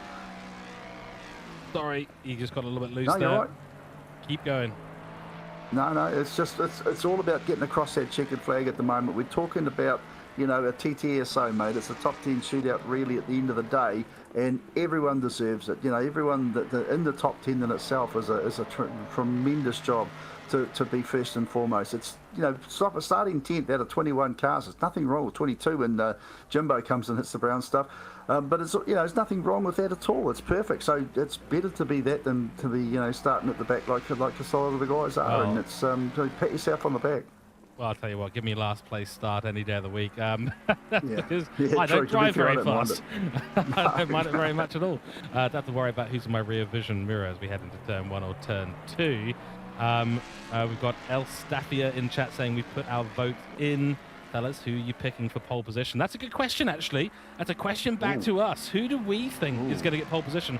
Well, let's just keep an eye on what... Well, Mike has a little think about that, and while I start to ruminate on that as well. Speedy Tyres now going through Crocodile. Let's keep an eye on this. It's been a very tidy lap so far in the very red Ford Mustang.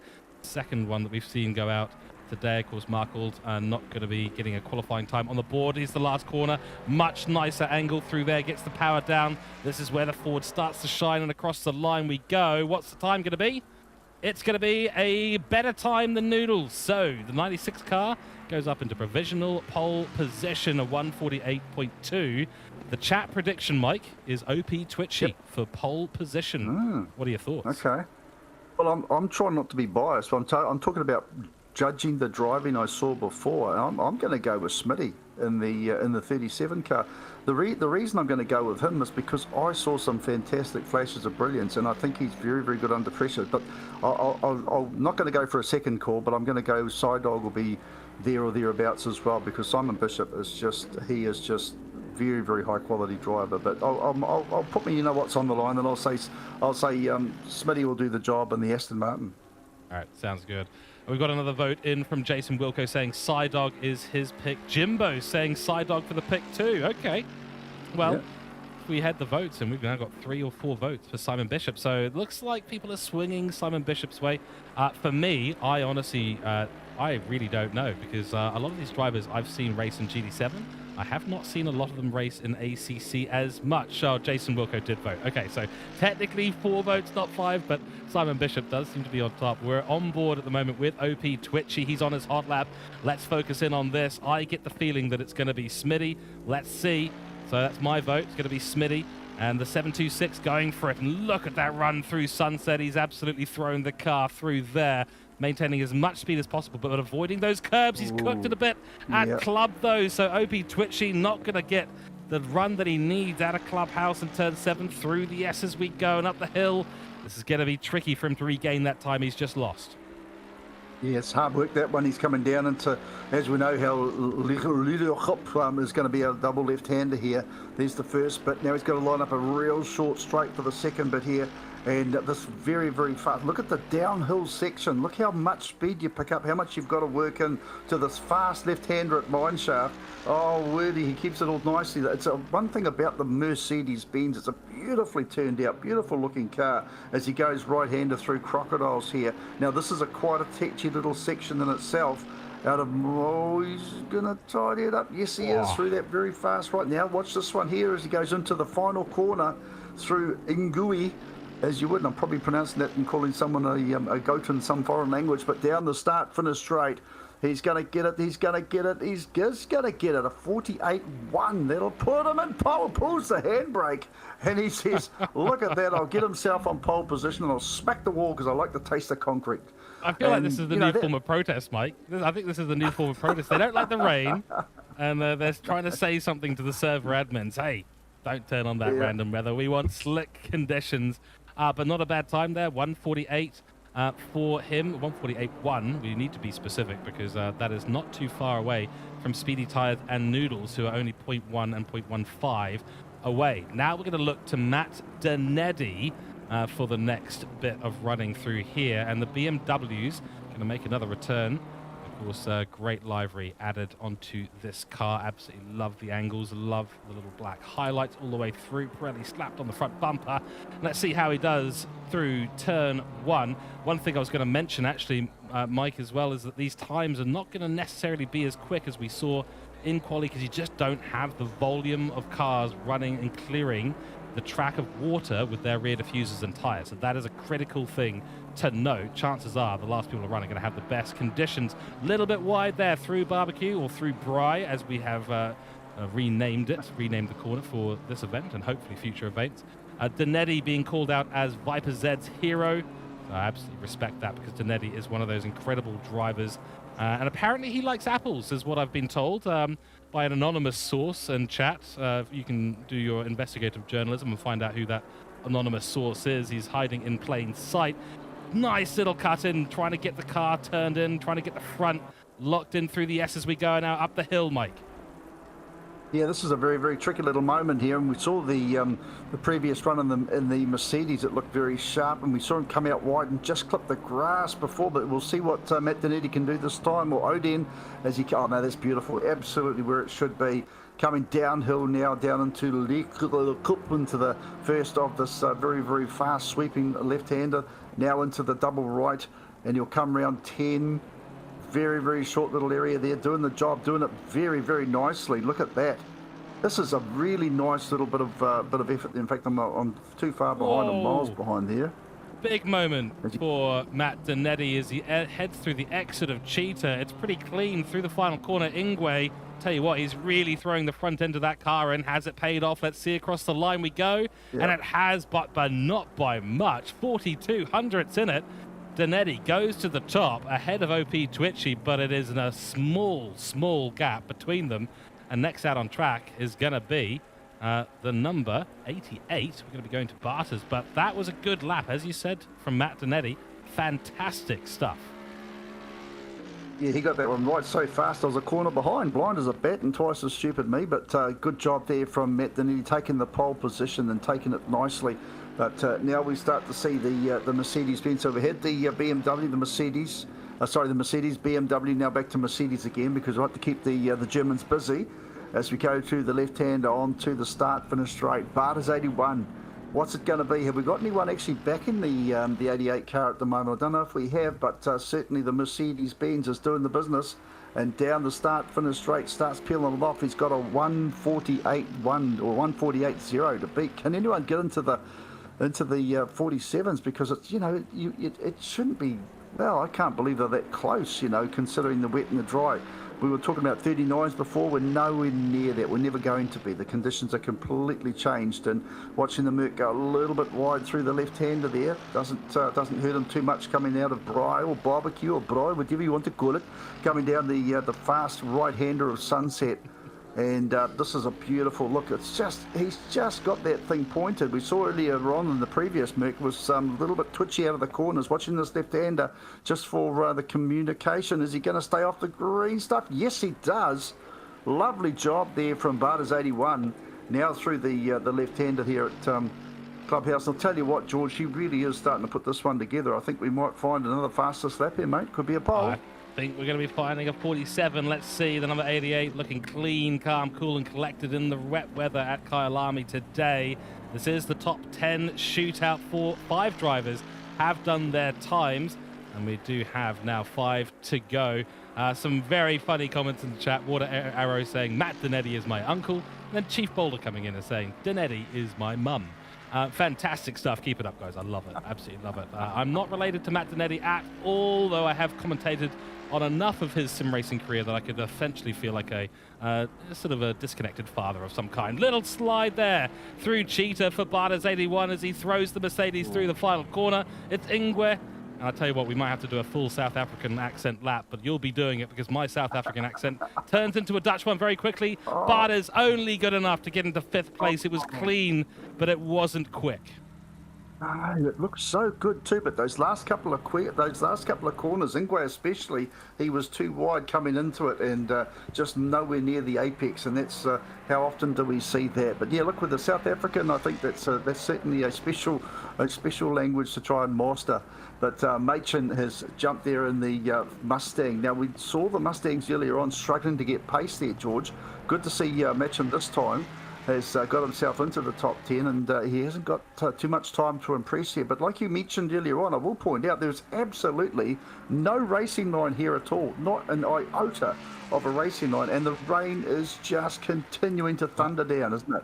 and the track is cooling. I've just noticed it's gone from 28 degrees to did. 27 degrees Celsius, and there is more rain coming in, so this rain may even get heavier. Conditions changing at a rapid rate at the moment.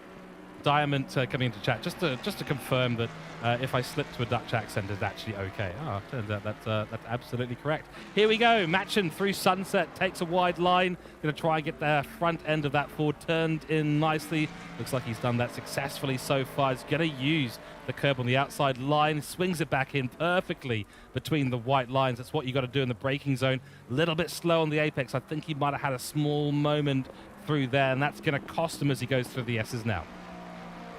Yeah, nice little enter on the left hand and the other right hander from the S's going down towards the Le Coupe. 10 and 11, and this is going to happen. He's just got to get it right. A nose in there. Does he hit it? Yes, he does. Perfect on the apex. Watch the exit because he's trying to make it straight. Oh, how straight is that? That's a cracking job. Coming out towards Mineshaft now for this very fast left-hander, watching the rear because of that little assistance from the gravity going down, and he does it nicely to the right-hander there from Mineshaft up towards the Crocodiles now, George. Oh, but it's a hard one to pick, isn't it? I thought the previous Mick was actually absolutely on point for getting himself through, but it wasn't to be done. That's through the Crocodiles. Now we get into Ingwe here, the final corner, turn 16 here at Kyalami in South Africa. Again, just goes a little wide on the exit of that corner, gets right over the ripple strips. And what's the time going to be? Is it going to be the 47s? No, a 48.2, which is a cracking time, but it's just not going to be enough. Wow, I think we've got conditions that are starting to deteriorate a little bit. Machin will be unhappy with that. Fourth place, though, still nothing to scoff at as we head now to the man who's been predicted to be on pole in a number of times, actually only once by me, HC Smitty. Let's see if he can, let's see if he can get onto the top of the grid. He's coming through, trying to get some heat into those tyres at the beginning of this lap, and I think, Mike, this really shows how good that lap from Odin, Matt Donetti and Twitchy was, and also speedy tyres. Look at this man right here in the 96 car. He's done an absolutely brilliant job for BCG3. He really has. And look, the quality of driving tonight has, I always talk about high quality driving. That's the thing about AUSNZ. You know, we are Trans-Tasman neighbours and that we give each other a lot of stick, but you know, there has been some really, really good driving. And this Australian here driving for Hooncorp, Smitty, he is one of the better drivers. I should be backing Sidog, being that Sidog's a Kiwi, but I'm not actually jumping on Smitty because he's a Hooncorp driver. I really think this guy is so analytical. He's got so much knowledge, and he's just so happy to share it with the boys in the team and that. And he, you know, if they don't do well, he hurts over it. But if he does well, he's very, very humble about that. And you know, first one to pat them on the back for all they do. Oh, he's had a big slide. Big slide. I don't think he can hear me, so I don't think I was blowing his ego up or anything. He'll take that really, really badly. Like, he's very hard on himself, this guy, but we'll find out after the checkered flag whether or not the wall's going to get a thumping from the Aston. It's certainly put up with a few whacks there so far in the top 10, isn't it? I don't think we would blame him at all, and that's such a frustrating. That's where we've seen most of the mistakes that have cost time. Yeah. It's out at Clubhouse. They're all pushing it too hard through there, braking a little bit too late.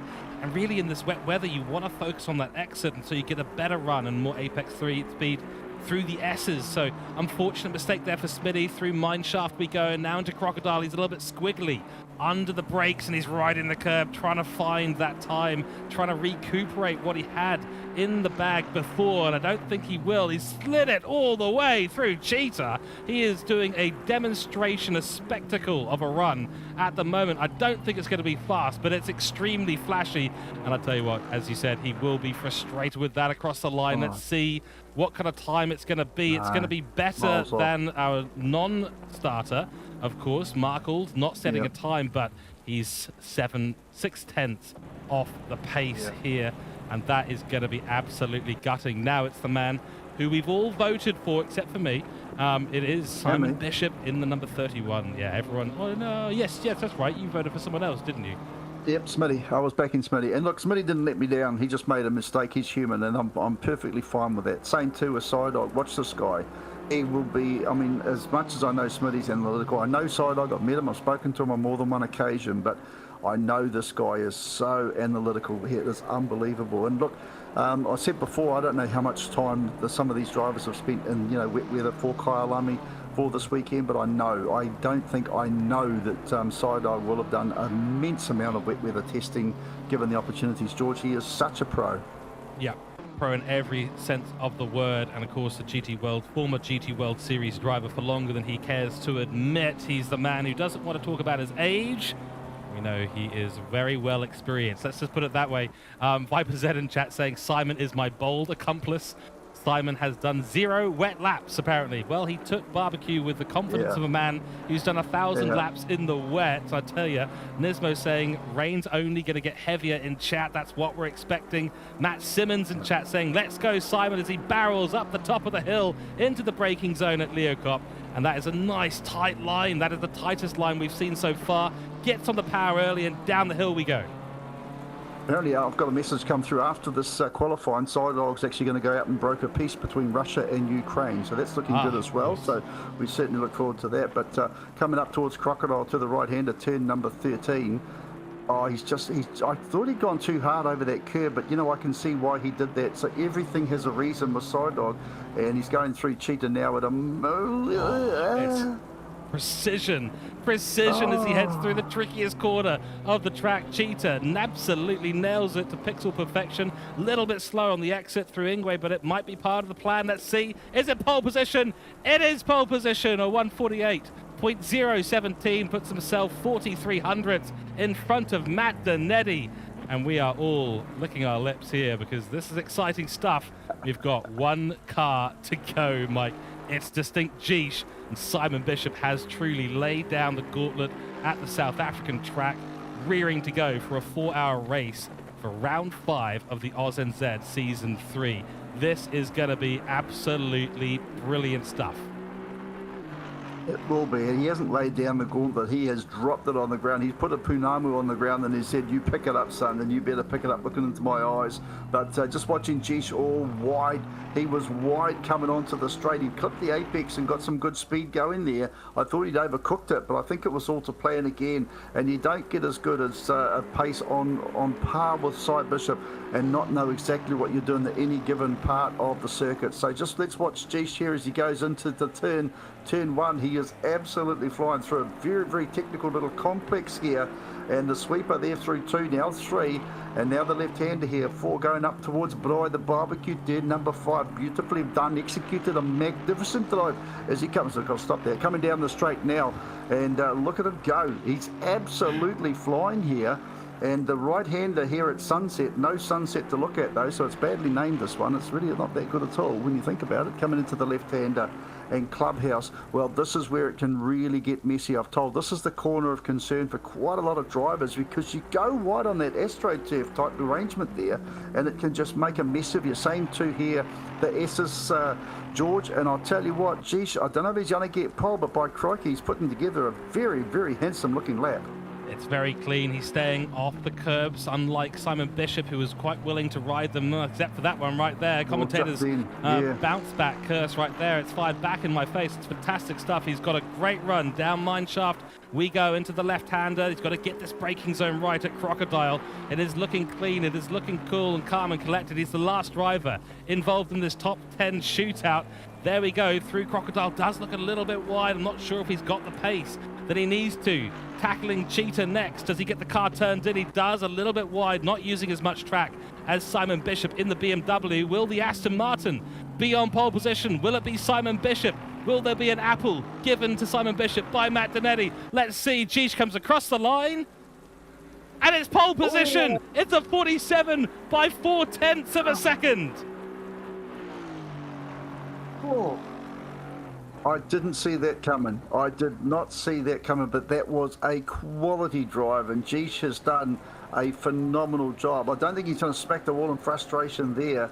I think he deserves an absolute round of applause. Well done to Distinct Geesh. And who was it that said earlier on tonight that the Aston Martins are going to be good on the wet? Whoever that person was, it was someone who wrote in, well done you, sir. You've just proved the point, haven't you? That is amazing. Diamond has immediately claimed it, and he said, I called it. So, that almost instantly, as soon as you said who called it, well, it was Diamond. He has claimed 100% 100% honours there in jubilation. We see Distinct Geesh making his way around track, doing donuts here and there. Very easy Well, to he's do. trying to. He needs to turn his traction control off. Turn off your traction control to do donuts, you clown. Come on, you did such a good job. Crikey. Look, I think we're going to get about 20 people writing and saying that they claim that they said about the Aston, but whoever it was, well done to that person. It was a cracking call. And I don't know, did we get anyone in the poll that actually said G should be the poll, would get pole position? Actually, no. G's got 0 votes total in the poll, so no one voted for Geesh to be on top. Everyone was hoping that Simon Bishop was going to keep the apple that Matt Donetti promised him. Sadly, no apple for Simon Bishop today. He's going to have to go down to the dairy and buy his own. Matt Simmons coming into chat saying, well done, Geesh, with a round of applause. Indeed. 5% saying, bop the Aston. Well, you can go and talk to LFM about that one. I'll tell you what, they do some interesting things, but the Aston Martin, known to be a weapon in the wet and also known to be a weapon in the hands of Distinct Geesh. What an absolutely brilliant top 10 shootout we have. It is going to be Brocky Sim Racing on top. Josh Struick and Aidan Holton in their Aston Martin V8 will be leading us away on Sunday for 4 hours of Kyalami. And in the wet, what an absolute challenge. I want to make a big shout out to all the drivers today, whether you finished in 22nd or in first place. Well done. Those were tough conditions. The practice server was set to dry. The server for the qualifying said, nope, you're all going to have a bit more fun out there. And you all did. Congratulations to our top 10. Congratulations to our drivers. Absolutely fantastic. And boy, oh boy, Mike, this makes me so excited for the race on Sunday. It really is going to be a sight for sore eyes. I've also got a shout out to you, mate, because according to what I saw, you were in 10th position there in crazy good kung fu in the Audi. I know, look at me. But no, that's just the way the stream is.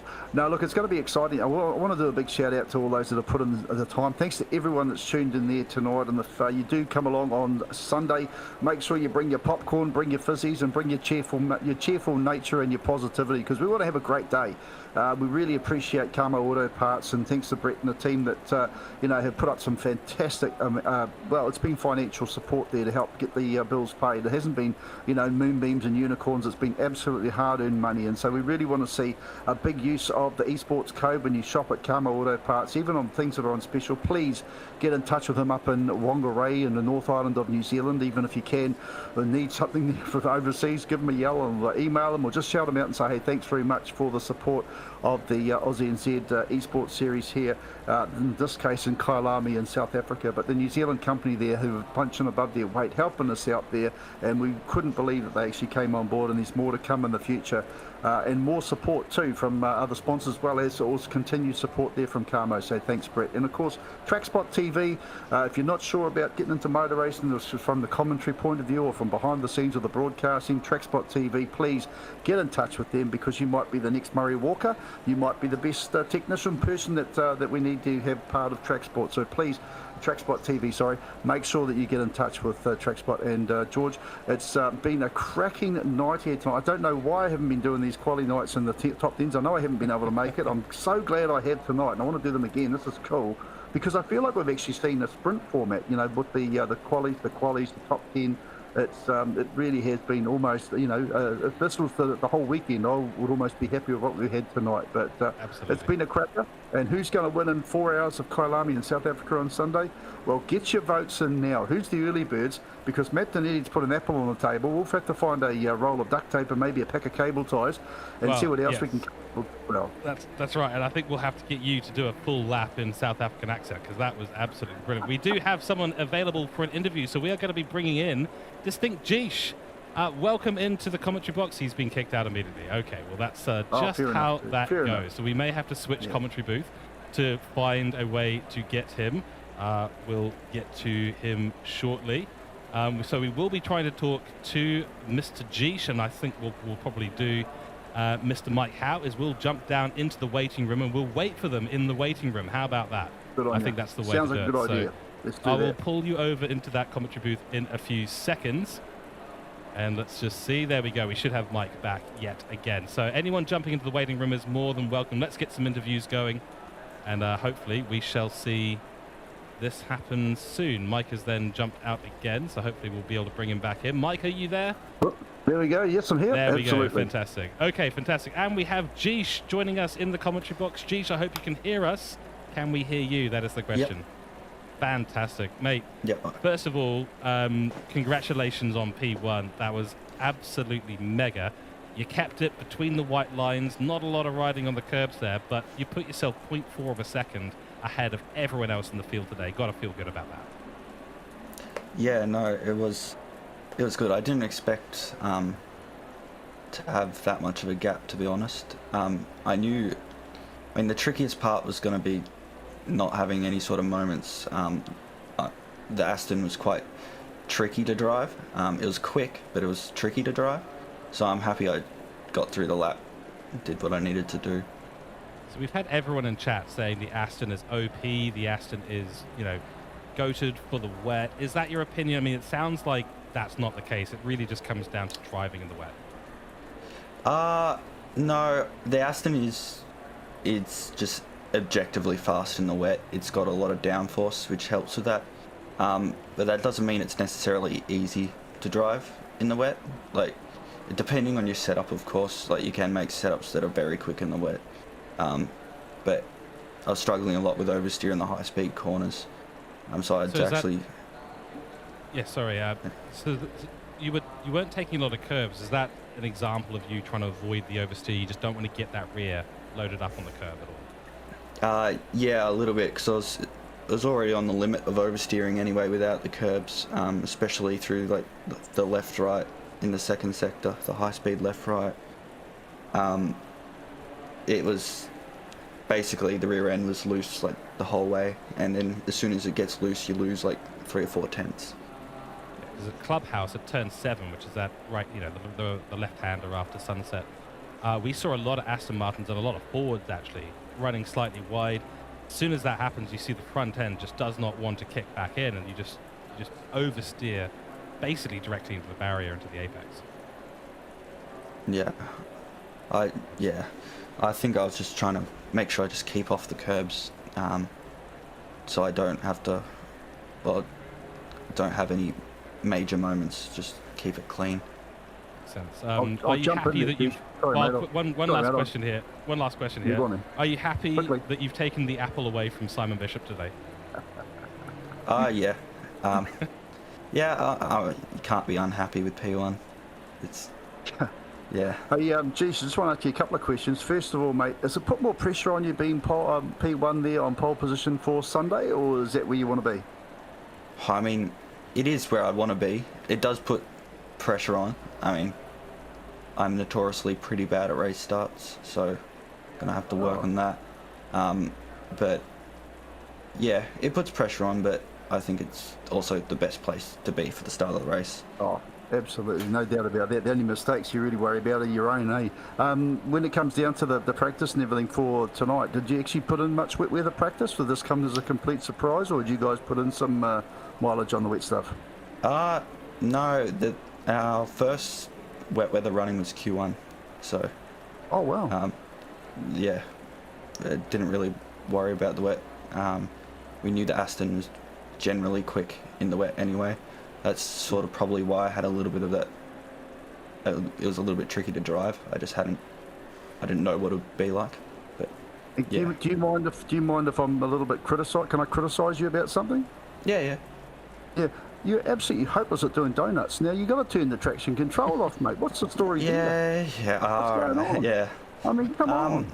I did turn it off a bit, and it is still, yeah.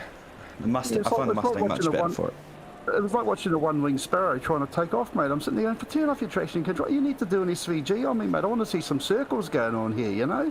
Some celebratory donuts and everything. Hey, no, look, really well done, mate. It was a very spirited drive. The only slight wide was the last corner coming onto the straight, mate. You did an absolutely blinding lap. And, downforce or not, doesn't matter. You did a cracking job. Well done to you. And, being the last car on the track, when you just had,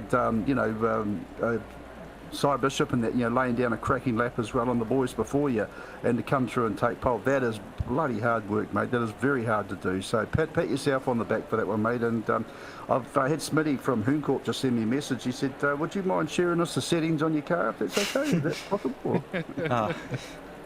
Only if I can have a look at theirs.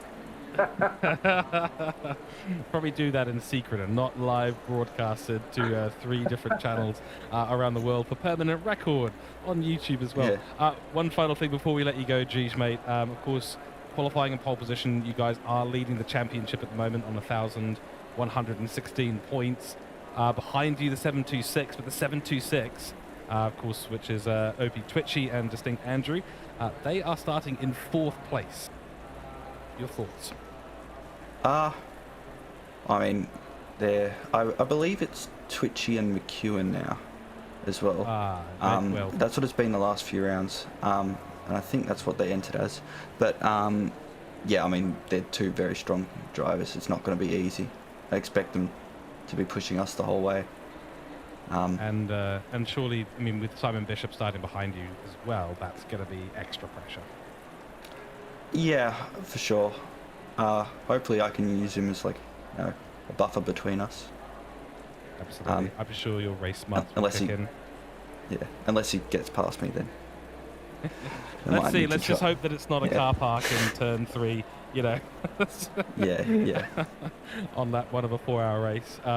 Fantastic stuff, mate. Thank you so much for jumping into the commentary box. Really appreciate that. A big congratulations from myself and Mike. Yeah, thank you. Yeah, cheers, Fantastic. mate. Cheers, Geesh. Oh, it's fantastic stuff at the end of the day, Mike. Brilliant to hear from someone who's calm and cool and collected even when he's not in the car.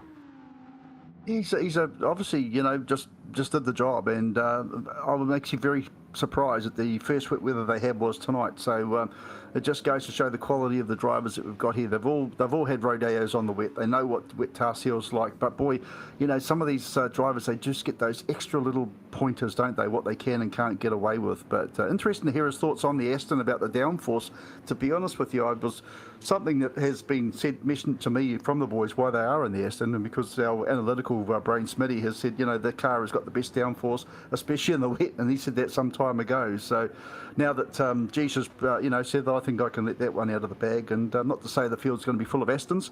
I'm just starting to look down at the field, though. We were saying the Mustangs weren't a very strong car. I mean, 5th and 6th isn't too bad, so they're not a complete, waste of time being out there on the track, these cars. And they've got the Astons, got the BMWs and 2nd and 3rd. Then we've got the Mercedes in 4th place, and then the Mustangs in 5th and 6th. BMW, Mercedes, Aston, and the Mustang rounds out the top 10. So, good smorgasbord of motorsport there. Good way to start the weekend. Thanks to, yourself and Trackspot TV, and to Kyalami, of course, in South Africa for putting up such a great little facility for us to play in. And, of course, our primary sponsor, Kama Auto Sports, Kama Auto Parts, I should say, up in Whangarei. And please, if you are listening around, you're still with us, then just check them out. Say g'day. If there's anything in New Zealand you need for your car, please consider giving them a purchase and a big 10% discount, even on things that are on special.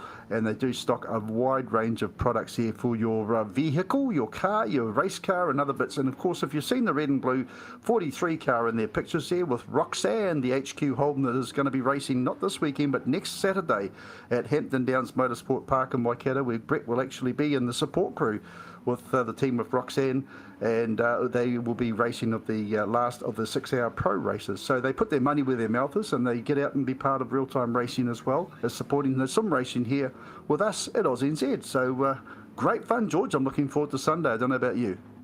Oh, it's going to be great. I'm looking forward to it very much. So Sunday, ladies and gentlemen, join us at 2:45 p.m. That's 12:45 p.m. in Australia, AEST, I should say. So 2:45 p.m. New Zealand time. Same place, same channels as well. We'll be here on Kidbyers Twitch. We'll be on the Trackspot TV Twitch. We'll be on the Trackspot TV YouTube as well. So make sure you jump in and get involved, because it's going to be a fantastic race. We'll have more driver interviews, more polls for your viewing pleasure, so you can get involved and chat. We'll be talking to you all the way through. A massive thanks, of course, to Kamo Parts. Go check them out, kamoparts.co.nz. Use the code esports get 10% off absolutely everything. Big thanks, of course, to TrackSpot TV and Hooncorp as well, who we haven't mentioned as much as we probably should have. Nathan in the background, Mike, yourself, and the team at AUSNZ, who do such a fantastic job getting this all organised. I think a shout out is also due to Isaac Fogarty, who was going to join us in the comms box today, but has been there to provide the server in the background. Shout out to our safety car drivers and our stewards, who'll be doing all sorts of stuff throughout the weekend. And a big thanks to all you in chat and all of our drivers who put in their time and money to be part of such a fantastic event. We wouldn't be here if it weren't for you. So a big thank you. My name is George Cooke. I've been here with Mike Howe, and that is going to be our stream today. We'll see you on Sunday for the 4 hours of Kyalami going ahead with the Season 3 Round 5. Going to be a good one. Make sure you tune in. We'll see you then.